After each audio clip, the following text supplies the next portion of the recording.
उस समय हमारा जो काम था वो काम ये था कि जैसे बच्चों का नामकरण करना, शादी विवाह करवाना, हवन पूजन करवाना, मंदिरों की स्थापना करवाना, गुरुकुल आश्रमों में शिक्षा देना। पहले गुरुकुल आश्रम हुआ करते थे, स्कूल विद्यालय नहीं होते थे, तो गुरुकुल आश्रम में बच्चों को भेज देते थे जब तक पूरी पढ़ाई नहीं होती थी और जब तक पूरी शिक्षा नहीं लेते थे, इतने नहीं आते थे वहाँ। तो माँ बाप ही जाते थे मिलने के लिए, बच्चे नहीं आते थे घर। इस प्रकार से गुरुकुल आश्रम में शिक्षा दी जाती थी। प्लस में जमीन जायदाद का रिकॉर्ड रखना। पहले हमारे पास में 15 से 20 किलो 25 किलो की पुस्तक हुआ करती थी, तो उसमें जमीन जायदाद का मतलब रिकॉर्ड भी हमारे पास रहता था। पहले सरकार नहीं थी, तो उस समय सारा कार्यभार हमारे पास होने के कारण हम तुम्हारे कुलगुरु कहलाए, कुलपुरोहित कहलाए। अब जो पुस्तक लिखी थी, जो भाट कहते हो ना तुम, वो शॉर्ट में कह देते हो, वैसे पूरा नाम ब्रह्म भट्ट होता है। जो ब्रह्म भट्ट थे हमारे चंद्रप्रदायी, जिन्होंने सबसे पहली पुस्तक लिखी थी, जो ब्रह्मा जी के आशीर्वाद से, ब्रह्मा जी का जब तप किया उन्होंने, तो ब्रह्मा जी के आशीर्वाद से उन्होंने सबसे पहली पुस्तक लिखी भोजपत्रों पे। भोजपत्रों पे काफी समय तक लिखने के बाद में फिर ताम्रपत्र आए, तो ताम्रपत्रों पे लिखी गई। ताम्रपत्रों के बाद में फिर कागज का आविष्कार हुआ, तो उन्होंने 20 से 25 किलो की पुस्तकें बनाई और उनके अंदर सारा रिकॉर्ड लिखा। इस प्रकार से सारी वंशावलियां लिखी। अब हमारा तुम्हारा पिछड़ाव कैसे हुआ? क्योंकि जब तुम्हारे बड़े बुजुर्ग राजस्थान में रहा करते थे, तो आज से 400 साल पहले के करीब की बात है, लगभग 400 साल पहले वहाँ सूखा पड़ गया था राजस्थान में। जब राजस्थान में सूखा पड़ गया था तो भुखमरी फैल गई थी, और भुखमरी फैलने से अकाल घोषित हो गया। तो जो गरीब लोग थे, निम्न वर्ग के लोग थे, उनसे अपना खर्चा वहन नहीं हुआ, बच्चों का पालन पोषण नहीं हो पाया, तो वो लोग वहाँ से पलायन कर गए। तो आज भी राजस्थान में जंगल पड़े, धरती बंजर पड़ी हुई है। क्यों पड़ी है? क्योंकि वहाँ से छोड़ के आ गए थे जमीन जायदाद। तो वहाँ से छोड़ के आ गए, तो कोई मेरठ आ गया, कोई मुजफ्फरनगर, कोई बागपत, कोई शामली, कोई उत्तराखंड, कोई हरिद्वार, जिसका जहाँ मौत लग गया वहीं आ गया। 400 साल पहले इधर कोई जमीन जायदाद का मोल नहीं था, तो किसी ने 10 बीघा रोक ली, किसी ने 20 बीघा, किसी ने 30 बीघा, तो अपना कब्जा करके रहने लग गए थे, बोने खाने लग गए थे। लेकिन जब तक भाट के रिकॉर्ड में जमीन जायदाद का रिकॉर्ड नहीं चढ़ता, इतने उसको मान्य नहीं किया जाता था। तो भाई उसी समय कुछ दिन बाद में मुगलों ने आक्रमण कर दिया। मुगलों ने सनातन धर्म को नष्ट करने के लिए हिंदुओं को मारने लग गए, सनातन जो ऋषि मुनि महात्मा थे उनको मारने लग गए, तो कत्ल करने लग गए। तो इस प्रकार से जो हमारे ऋषि मुनि महात्मा थे, जिन्होंने संन्यास लिया था, जो बैरागी थे, उन्होंने एक संगठन बनाया था, बैरागी सेना का। तो उसी समय की बात है। तो उस समय क्या हुआ, फिर तुम्हारे बड़े बुजुर्ग जो गाँव के मुखिया हुआ करते थे, तो उन्होंने सबसे जितने भी राजस्थान के आए उनसे प्रूफ मांगा था कि भाई हमें प्रूफ दे राजस्थान के जितने भी लोग आए कि तुम राजस्थान के रहने वाले हो। हम कैसे माने कि तुम राजस्थान के हो सकते फ्रॉडी भी और संगठन बना के हमें मार दे, कत्ल कर दे या कुछ नुकसान पहुंचा दे। तो इस प्रकार से तुमसे प्रूफ मांगा और लोग भाई हमें जमीन जायदाद का रिकॉर्ड भी चाहिए, पुस्तक में तुम्हारे रिकॉर्ड, पुरोहित के जो रिकॉर्ड में होता है वो हमें जमीन जायदाद रिकॉर्ड चाहिए। तो पहले आधार कार्ड, जन आधार कार्ड, पहचान पत्र थे नहीं जो प्रूफ दे दे, तो पुरोहित ही जो भाट थे वही प्रूफ दे सकते थे। तो राजस्थान से फिर तुम्हारे बड़े बुजुर्ग गए और उनसे अनुरोध किया हमारे बड़े बुजुर्गों से कि भाई तुम चलो, नहीं तो हमें वहाँ से निकाल देंगे। जब तुम्हारे बड़े बुजुर्ग, हमारे जो बड़े बुजुर्ग थे, वहाँ से घोड़ियों से आया करते थे। पहले कभी बड़े बुजुर्गों से पूछना कि पहले घोड़े लाया करते थे और घोड़ों में बड़ी बड़ी पुस्तकें लाया करते थे। फिर उन्होंने आकर प्रूफ दिया था, बाबा, दादा, परदादा, सरदादा, पीढ़ी दर पीढ़ी की वंशावली बताई, और उसके बाद में जमीन जायदाद का रिकॉर्ड बताया, इनके बड़े बुजुर्ग जहाँ जहाँ जमीन जायदाद थी, और उन्होंने गुरुकुल आश्रमों में शिक्षा ली वो बताई, और जैसे सारा कार्यभार जो भी करते थे वो सारा रिकॉर्ड बताया। पहले कुएं बावड़ी सारी चीज लिखी जाती थी हमारे पास में, किसके पास करता। तो उन्होंने बताया कि जब राजस्थान में सूखा पड़ने की वजह से आ गए तो इनको रहने दिया जाए। तो पहले जो पुरोहित कह देते थे वो मान्य होता था।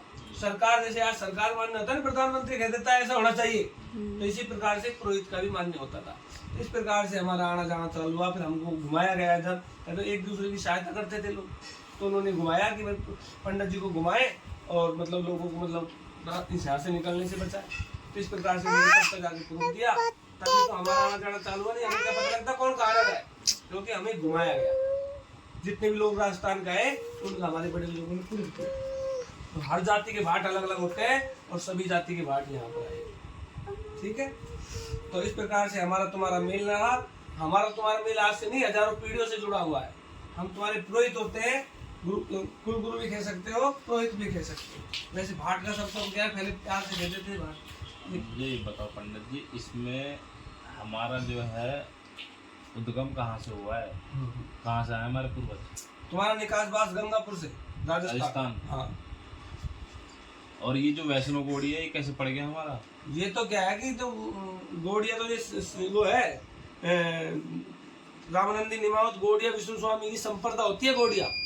लेकिन क्या है तुम्हारे बड़े बुजुर्ग सेना में गए थे, जब सनातन धर्म को बचाने के लिए जिन्होंने लड़ाई लड़ी थी तो उस समय गोत्र का पिंडदान कर दिया था तुम्हारे बड़े बुजुर्गों ने। जब गोत्र का पिंडदान कर दिया था तो इन्होंने लड़ाई लड़ी, तो वो जो मुगलों को तो भगा दिया था, मारा उनको, पीटा और भगा दिया। तो उसके बाद में जो ये कवारे बच्चे थे ना उनको दोबारा से गृहस्थी में भेजा गया था कि भाई तुम गृहस्थी में चल जाओ। तो उन्होंने कहा भाई हमने तो हमारे गोत्र का पिंडदान कर दिया, हम अब कैसे शादी ब्याह करेंगे? उन्होंने भाई शादी ब्याह ऐसे करना, जो भी तुम संप्रदाय के हो, जो भी तुम अखाड़े के, उसको ही गोत्र मान लो। तो तुम्हारे जो बड़े बुजुर्ग थे ना जिन्होंने जो कवारे थे वो उस समय, उन्होंने क्या है गौड़िया को गोत्र मान लिया। ठीक है, ये गौड़िया है खाली, विष्णु स्वामी नहीं, गौड़िया, विष्णु स्वामी गौड़िया, फिर दोनों ही संप्रदाय होगी। हमारे तो जब भी हम बात करते हैं शादी ब्याह में तो वैष्णो घोड़िया बोलते हैं। हाँ वैसे बोल देते होंगे, लेकिन गौड़िया खाली। और भी तो है मेरा, क्यों वैष्णो घोड़िया का क्या है ईश्वर का? पता नहीं। और भी तो हर तरह के। लश्करी तो हमारा हो गया उधर का। लश्करी, ये लश्करी क्या है? ये भी अखाड़ा था, अखाड़े को मान लिया इनके बड़े बुजुर्गों ने। इनके बड़े बुजुर्गों ने भी गए थे सेना में लड़ने के लिए सब सेना में गए थे, हिंदुओं को बचाया था, सनातन धर्म को बचाया था। इनके बड़े बुजुर्गों ने तो लश्करी गोत्र मान लिया, इस प्रकार से मान लिया था इन्होंने। हमारे कुल देवी कौन है? कुल देवी तुम्हारी धोड़ागढ़ की देवी है, घोड़ा गढ़ वाली माता। मतलब ये कहीं धोड़ागढ़ कुछ गांव राजस्थान में है तो। हाँ राजस्थान अच्छा, में। तो वहीं पे है कुल देवी।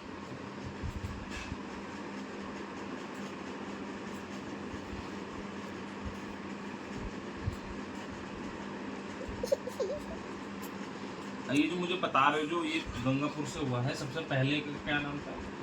सन लिखा है इसमें कुछ? पहले सलमान लिखते थे, इससे बड़ी पुस्तकें पुरानी उसमें होगा और कुछ होगा था। ये बाद में बनाई थी करीब इसको तो 40-50 साल पहले, 40 साल पहले, 30 एक साल पहले बनाई थी। 30 साल के पहले बता, 30 साल के पहले बता दो कहाँ से तो स्टार्ट? पुस्तक सुनो एक बार। सुनिए चित लगाइए पुष्पों की वंशावली, राजा परिचित ने सुनी सिरों के पापटे। सुन सुन के महाशुन के अलील सुन के अवगत से जो से जल से कमल का फूल खिला, कमल के फूल से चतुरों की ब्रह्मा जी पैदा हुए। ब्रह्मा जी ने आज्ञा दिनी, जाओ सृष्टि मकान रचो, बैठी सी धरती रची, उमा से आकाश। ब्रह्मा जी ने 4 तो वर्ण रचे, ब्राह्मण क्षत्रिय वैश्य और शूद्र। ब्रह्मा जी ने 4 तो युग रचे, सतयुग द्वापर त्रेता कलयुग। इस प्रकार से सृष्टि की रचना की गई। स्वरूपा दास के परिवार में साधु दास हुए, जिनके परिवार में मोहन दास हुए, जयराम दास हुए। पहले अपने बड़े बुजुर्ग दास लगाते थे नाम के पीछे। जयराम दास के परिवार में जिनके रामदास हुए, रामदास के जिनके हरदेव दास हुए, जिनके परिवार में बलदेव दास हुए, जिनके हरदेव दास के परिवार में कालू दास का हरसिंह दास का नाम लिखा गया, दुल्ले रामदास का नाम लिखा गया, दुल्ले का मुंशी का नाम लिखा गया, जिनके परिवार में हरसिंह का नाम लिखा गया। हरसिंह दास के परिवार में जिनके जुगली दास हुए, वेद प्रकाश हुए, कालू राम हुए, जिनके भागवती का नाम लिखा गया, जिनके रघुवती का नाम लिखा गया, फूला का समुद्री का नाम लिखा गया, जिनके कमलावती का नाम लिखा गया। जुगल के परिवार में आ जाते हैं, गणेश की आ जाती विद्या देवी का नाम लिखा गया, जिनके रामचंद्र हुए, जिनके परिवार में आ जाते शकुंतला का नाम लिखा गया, जिनके सोमवती का नाम लिखा गया। रामचंद्र के परिवार में जानकी दास की विद्या देवी का नाम लिखा गया, जिनके परिवार में आ जाते हैं विद्या देवी का नाम लिखा गया, जिनके आ जाते हैं रामउतार, मनोज कुमार, नीरज कुमार का नाम लिखा गया, जिनके परिवार में अश्विनी कुमार का नाम लिखा गया, दीपक कुमार का नाम लिखा गया, भाई पूनम का नाम लिखा गया, जिनके रामउतार के परिवार में आ जाते हैं जिनके आ जाते हैं सिंह के आ जाते हैं, जिनके कृष्णा देवी का नाम लिखा गया, जिनके परिवार में आ जाते हैं हसनपुर से, जिनके परिवार में आ जाते हैं हसनपुर हरियाणा। अच्छा जी आ जाते हैं परिवार में मनोज कुमार के परिवार में जयपाल के आ जाते हैं, इनके मनीषा का नाम लिखा गया। अच्छा जी आ जाते हैं वेद प्रकाश के परिवार में, वेद प्रकाश के परिवार में जगदीश की आ जाती है प्रेमवती का नाम लिखा गया, जिनके आ जाते हैं अमरपाल हुए। अमरपाल जानते हो कहाँ रहते हो? ये रहते हैं, क्या नाम है इसका? अमरपाल बनत में भी है तुम्हारा परिवार? बनत अमरपाल के अमरपाल का नाम लिखा गया, सूरज का शाहरुख का नाम लिखा गया, शकुंतला का नाम लिखा गया, का चंद्रमा का नाम लिखा गया। अमरपाल के आ जाते हैं बाबूराम की सविता देवी का नाम लिखा गया, जिनके दीपांशु का नाम लिखा गया, पांशु का नाम लिखा गया। अब आ जाते हैं कालू राम के परिवार में आ जाते हैं, इनके छोटा लाल के आ जाते हैं लक्ष्मी देवी का नाम लिखा गया, जिनके विनोद कुमार हुए। अच्छा जी, आ जाते हैं विनोद कुमार के परिवार में आ जाते हैं, जिनके परिवार में आ जाते हैं अच्छा जी विनोद कुमार, श्रवण कुमार हुए जिनके आ जाते हैं, लल्लू बिहारी का, राजकुमार का नाम लिखा गया, गीता का, रूपा का नाम लिखा गया। विनोद कुमार के परिवार में कपिल देव का नाम लिखा गया, इनको जानते होंगे तुम, ये दिल्ली वाले हैं क्या? प्रभा का नाम लिखा गया, विनोद कुमार ये तुम्हारा है अपने आनंदी में ही। आज श्रवण के परिवार में जिनके काड़ू का नाम लिखा गया, जिनके रूबी का नाम लिखा गया। अब जाते हैं हरदेव के दुल्लीराम के परिवार में खचेड़ू का नाम लिखा गया। अच्छा, जिनके परिवार में भक्ति का नाम लिखा गया, रामकली का नाम लिखा गया, झंडो देवी का नाम लिखा गया, बहन है। खचेड़ू के परिवार में मनीराम के आ जाते हैं, जिनके सिंगारी देवी का नाम लिखा गया, जिनके परिवार में आ जाते हैं मनवीर का नाम लिखा गया, इंद्र का नाम लिखा गया, ओमपाल का नाम लिखा गया, नवाब का नाम लिखा गया, लीलू का नाम लिखा गया, राजकुमार का नाम लिखा गया, मनीषा का बबली का नाम लिखा गया। मनवीर के परिवार में जय सिंह की आ जाती है, मेघवती का नाम लिखा गया, जिनके मुकेश का नाम लिखा गया, जिनके बबलू का नाम लिखा गया। जिनके आ जाते हैं परिवार में मौसमी का नाम लिखा गया, श्यामन का नाम लिखा गया, संतरा का नाम लिखा गया। अब आ जाते हैं परिवार में जिनके आ जाते हैं ललित, अच्छा जी इंदर के परिवार में ओम प्रकाश की आ जाती है, जिनके आ जाते हैं महेंद्री देवी का नाम लिखा गया, जिनके परिवार में आ जाते हैं सोनू का नाम लिखा गया, ललित कुमार का नाम लिखा गया, जिनके परिवार में आ जाते हैं अच्छा जी सुंदरी, क्या नाम है इतना सही लिखना रहा, इंदिरा है क्या, सुंदरी देवी है, सुंदरी कुमारी का नाम लिखा गया, आरती का नाम लिखा गया, रेखा का नाम लिखा गया, सुंदरी है क्या? सुंदरी पता नहीं, उम्र पहली वाली हो। हाँ बहन होगी जो खत्म होगी तो बचपन में ही। हाँ सुंदरी, आरती, रेखा। ललित के परिवार में संजय के आ जाते हैं, इनके शिवानी का नाम लिखा गया। पांचली से जिनके परिवार में आ जाते हैं आर्या का नाम लिखा गया। राखी होगा वो, है रेखा नहीं राखी होगा। राखी कौन है? राखी कौन है? आपकी बहन? आरती राखी लिखा है उसमें। अच्छा ये राखी है क्या? मैंने क्या बताया, रेखा रेखा वो थोड़ी मात्रा से हो गया होगा। अब आ जाते हैं ओमपाल के परिवार में आ जाते हैं, इनके ब्रह्म सिंह के आ जाते हैं, इनके संतोष का नाम लिखा गया, इनके अमित का नाम लिखा गया, लखन का नाम लिखा गया, इनको तुम जानते हो। अमित के परिवार में जय भगवान के आ जाते हैं, इनके कोमल का नाम लिखा गया, इनके वैभव का नाम लिखा गया, क्रिका का नाम लिखा गया। लखन के धर्मेंद्र की सोनिया का नाम लिखा गया, जिनके कृष्ण का नाम लिखा गया, प्रत्यक का नाम लिखा गया। नवाब के परिवार में कुंवर पाल के आ जाते हैं, इनके ब्रजेश का नाम लिखा गया, इनके अंकित का नाम लिखा गया, विक्की का बिट्टू का नाम लिखा गया, डोली का ज्योति का नाम लिखा गया। अंकित के परिवार में हरदत्त के आ जाते हैं, इनके पिंकी का नाम लिखा गया, जिनके परिवार में दीपांशु का कृष्ण का नाम लिखा गया। अब आ जाते हैं इनके परिवार में हरदेव के आ जाते हैं, मुंशीराम के परिवार में मदन सिंह हुए, करदार है जिनके परिवार में आ जाते हैं। और तेरा नाम क्या है? शिवानी की कुंभ राशि है। हाँ जी। मेंढे का वर्ग है, टक्कर मार देती है, कभी गुस्सा भी आ जाता है ललित इसको, मेंढा। वैसे दिल की साफ रहेगी, पेटा पाप नहीं है, ठीक है, दिल की साफ है, वो पेटा पाप है नहीं, मेंढे का वर्ग है, टक्कर जरूर मार देती है।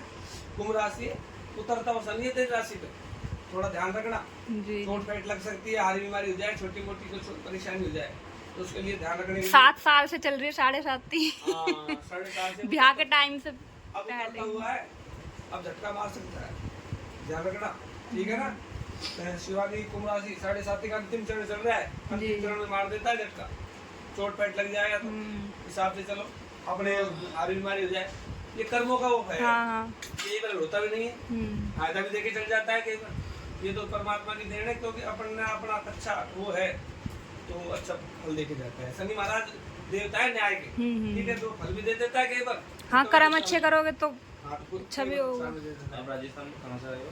हम अलवर जिले से। तो आपको क्या करना है जी, अपने यहाँ पीपल का पेड़ हो कोई, जी जी पीपल के पेड़ पे सुबह जल्दी अपने नहा दो, शनिवार के दिन 4 बजे खड़े हो, फ्रेश हो, तो फ्रेश होने के बाद नहाओ, नहाने के बाद में 1 लोटा जल कर लो और 1 तेल का दीपक लो, 1 लोटे जल चढ़ाओ, पहले 33 कोटि देवताओं के नाम का, 33 कोटि देवताओं के नाम से चढ़ा दो, है ना, और उसके सभी देवताओं के नाम से चढ़ा दो बस, ठीक है। उसके बाद में तेल का दीपक जोड़ो शनि महाराज के नाम से, तो उससे आपको फायदा रहेगा और आप परिवार में खुशहाल रहोगे आप, और हो सकता है तो आपको पक्षियों के लिए दाना और पानी की सुविधा कर दो, ठीक है ना। ये कार्य तो आपको करना है। और भाई ललित कुमार, ललित के नाम से मेष राशि है तुम्हारी जी, मेष राशि तुम्हारा पहला चरण है, तुम्हारा शुरुआती है, इनका उतरने को जा रहा है, तुम्हारा चढ़ने को जा रहा है, ठीक है, लेकिन 5 साल तक तो क्या है पता नहीं लगता इसमें, ढैया रहता है लास्ट का जब दिक्कत देता है। अब इनके चढ़ा है तो अभी तो क्या है उतार चढ़ाव रहेगा, पता नहीं लगेगा, कभी नुकसान भी होगा तो कभी फायदा भी जाएगा, कभी ज्यादा फायदा होगा, कभी नुकसान हो जाए, तो उसमें चढ़ता चलता रहता है, उसमें दिक्कत नहीं आती। तुम्हारा उतरने वाला है, ठीक है, तुमको हनुमान जी प्रसाद चढ़ाया करो 8 दिन में एक बार, और बंदरों को केला वेला डाल दिया करो आटे में। बंदर तो कहाँ है? ना मिलते तो पहले आते थे। हाँ, प्रसाद तो करवा दिए करेंगे तो मंगल। भिजवा दिया करो, कोई दिक्कत नहीं है। गाय वाय को कपड़े छोटी छोटी काट दिया करो, ठीक है। ये कार्य करना, भगवान ने चाहे तो तुम बोल रहेंगे, आनंद में रहेंगे। एक तेरे लड़के का नाम छटेगा भगवान ललित दिया है ना, लड़के का नाम छटेगा। क्या नाम लिखेगा? शिवांश। एक शादी की तारीख ना लिखवाई तुम्हारी, पिछली शादी की तारीख क्या है बताओ? ये है 25 नवंबर 2020। 25 नवंबर 2020। अच्छा जी, अब लड़के का नाम बताओ। शिवांश। शिवांश। शिवांश की कुंभ राशि है, मीडिया का वर्ग है। जी।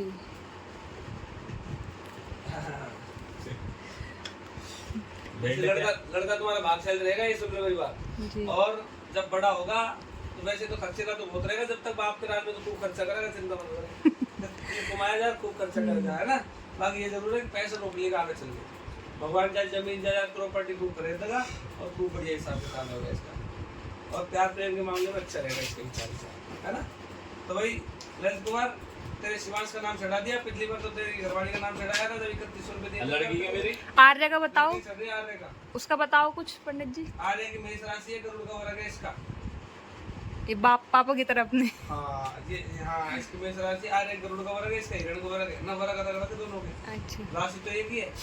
आर्य की मेष राशि है, ललित की मेष राशि है, लेकिन वर्ग अलग है दोनों के। ललित का वर्ग हिरण का हो गया, इसका पैर नितंबता भागदौड़ रहती है। और आर्य का है गरुड़ का वर्ग, ठीक है। लड़की ठीक रहेगी, कोई दिक्कत नहीं है, बढ़िया पढ़ने लिखने में भी ठीक ठाक रहेगी, है। शिवांश थोड़ा तेज रहेगा, लेकिन लड़का इससे तेज रहेगा आर्य से। बाकी कोई दिक्कत वाली बात नहीं है। तो भाई आपकी बात करें, 51 रुपये दक्षिणा कर देता हूँ आपकी बात।